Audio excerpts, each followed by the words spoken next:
This is a video reply for one of my subscribers, Bonesaw McGar. He was asking me about reloading, and so I'll just quickly go through the reloading steps I do. So first step is wash and then tumble the spent casings. These are once fired brass. I pick them up from the range caretaker who collects up all the RCMP practice ammo casings and the COs and Canada Border Service guys and girls, and then packages up into 500 round lots, and then I just give them a donation or bring them back casings that I don't use, or else the spent primers, which I collect in here.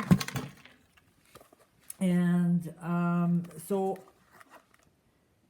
I have a very different way of reloading, and it usually garners a lot of eye rolling from guys that are reloading, and then I get told that I should be reloading this other way, and then I say thank you very much, but this works for me and I'm sticking with it because my method means I get no high primers, I have no squib loads, and I have no cases that don't have a primer at the bottom of them. So anyways, I'm going to stick with what works for me, and you guys can reload and do whatever works for you.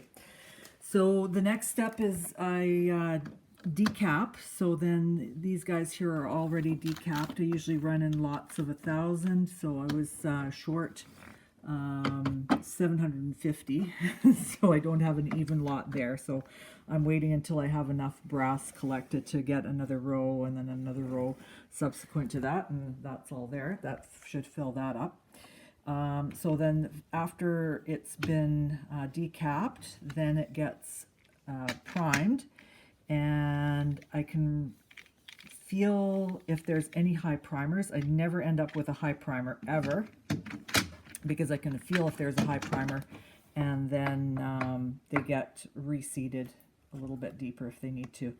And so then once these are all filled up, then I will take this entire lot of 1,000 primed cases, and then they go into a bucket here, and then I work entirely from the left hand side of the press. I'm never dealing with having to put a casing or feed a casing in through here and then do the upstroke. It's just a continuously feed a casing in there, downstroke, feed a casing in, downstroke, blah, blah, blah. Same all over the place. Okay, that works for me.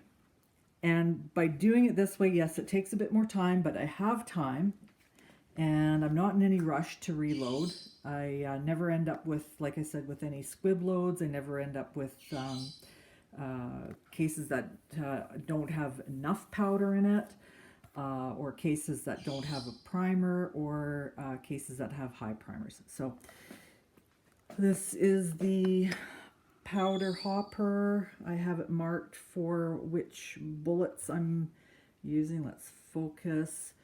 So the case overall length for the round nose flat point is 1.10.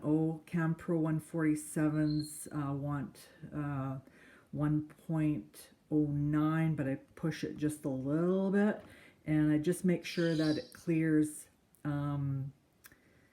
clears the grooves in the barrel, and this works really well. And then the crimp is 9.55, and then at the top of the hopper I have, let's see here, let's tap this.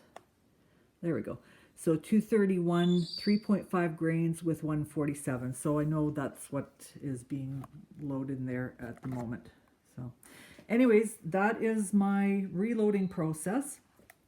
And then after I have the bullets out of here and collected, and I'll usually just work with this about half full, and then they get dumped into a collection bucket, and then they go through the case gauge, or I'll pull a barrel. Usually with my competition rounds, I'll actually pull the barrel out of the gun and then check each round against the barrel to see how it fits. So anyways, that's my reloading. Thanks for watching. If you have any questions, let me know. And please, guys, don't tell me how to reload properly, quote unquote. This works for me, and I have, succumbed to the pressure of people that are, very experienced reloaders, and they say you should just stick the case in there and work your way around, and then keep adding a case as you work your way around, and that's where I run into problems. So my method works for me, and maybe it doesn't work for anybody else, but it works for me, and that's what matters. It's I'm the one shooting that ammunition. So thanks for watching, and thanks for keeping your opinions to yourself.